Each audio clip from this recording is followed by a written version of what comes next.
Tá muid an seán nacht chun ceúú a dhéanú ar an obair hangach go léir a tar siúil ag nólachtaí agus ag agrachtaí in ngailemh chun stádas hangach a bhaint macht an chathair.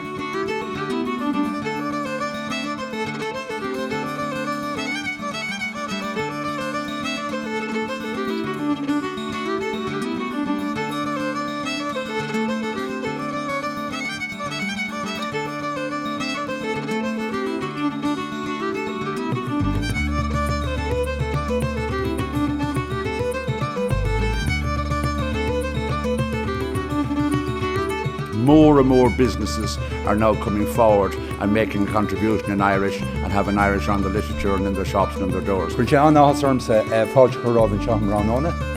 Tá me cinse go brother ar Sheosaimh féin dá bheicigh sé an fás agus an bura tá taca ar an Gaeilge sa car agus ar an Ghradam féin ar rinne blianta. And there's no doubt to my mind that one of the unique selling points, if not the unique selling point of Galway in relation to it being a city of culture, is the status of the Irish language in the city.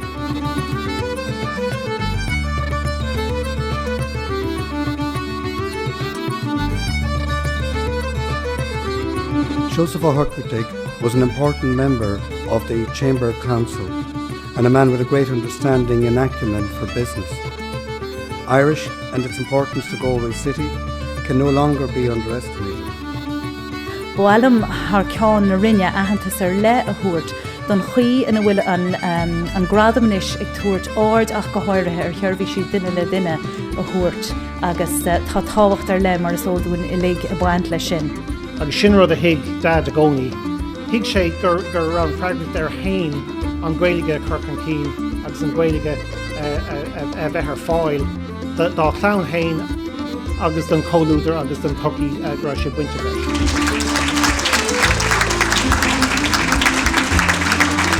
Ceapagóir Mindial, áirithe ag Galway Bay FM is iad na búterí ná, Tesco Galway.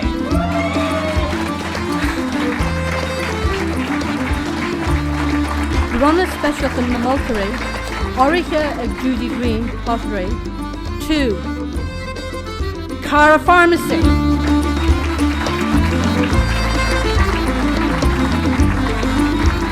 Categóir Torasarach agus Fáilteachas, áirithe ag Fáilte Ireland, is iad na búterí ná, the Ardalon Hotel.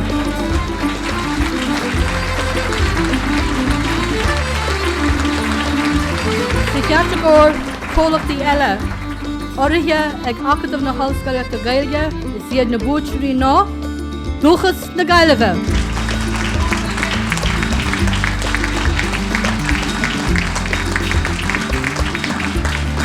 Categóir Servicey, áirithe ag Snap Galway, is iad na búterí ná, Brendan James, Financial Services.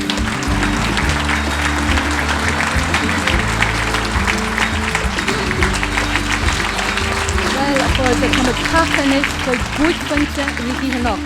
Bhí búidfuinte Ghradam Sheosaimh Ógartaigh Galway is Ceartaigh? No.